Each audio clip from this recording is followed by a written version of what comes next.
Welcome to the second video of the training series related to the creation of user-defined fluids in SSP.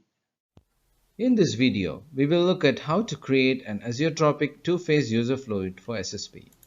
Azeotropic or non-glide fluid means that the substance in the mixture has one specific boiling point and therefore they have no glide. Now let's see the properties that are required to create two-phase fluid. In case of the two-phase fluid, we would need density, thermal conductivity, viscosity, and specific heat capacity for both liquid and gas phase. The exception is vapor density. We would not need to provide this as this will be calculated from the equation of state. Additionally, we would need molecular weight, pressure and temperature values at critical point, saturation pressure, and the latent heat as a function of temperature. Now let's find out the source of these data. They are product sheets. Let's take an example of finding R407C product sheet by searching in Google. Manufacturer's software. Here is an example to click and install the software from manufacturer's website.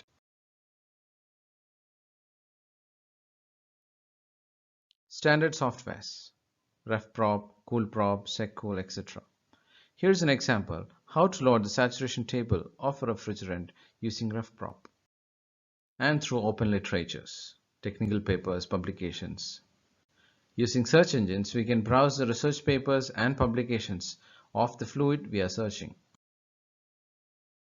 The fluid which I have selected to demo is isobutylene.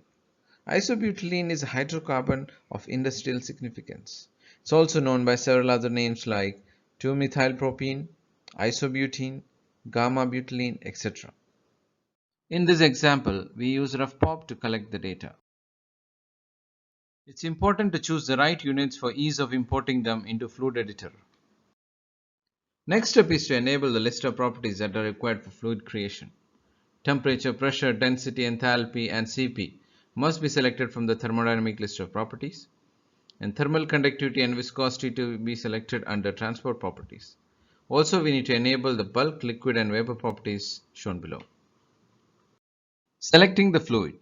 Before choosing the fluid in RefProp, it's advised to know the other names of the fluid from Wikipedia or other literatures, and then search and select that fluid from the list of fluids shown in the RefProp.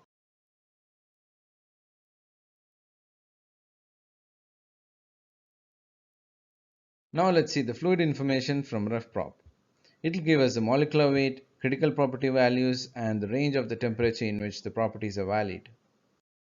Here we need to supply the temperature range to extract the data for the saturation table. To get the minimum temperature, we need to take the low pressure of 1 kilopascal as shown in pH diagram and calculate the corresponding saturation temperature. So we get around minus 85 degrees Celsius. From the best practice, it is advised not to go closer to critical temperature in order to get a good curve fit. So if the critical temperature is 145 degrees Celsius, we will choose somewhere close to 139 degrees Celsius as max temperature.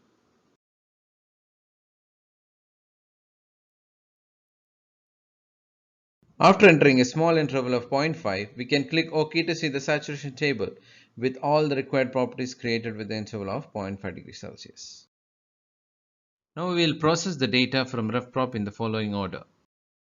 First, we will collect the data in the format required by the Fluid Editor.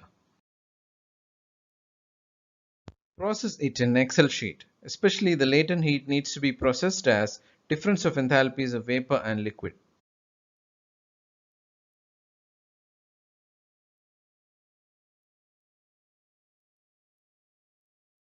Modify and match the units of Excel data with the Fluid Editor in order.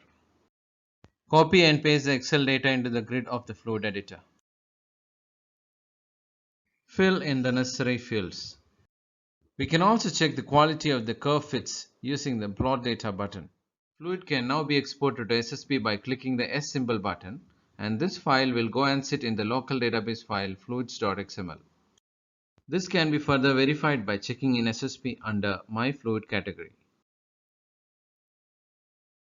Users can also download and save the individual data XML file to any location in their machine using down arrow symbol. And this file can be shared with other SSP users to import into their machines. Typically, this file will be named after the fluid name such as isobutene.xml or R407.xml, etc. We hope this video was helpful. In the next video, we will demonstrate how to create two-phase glide fluid in SSP. Thank you.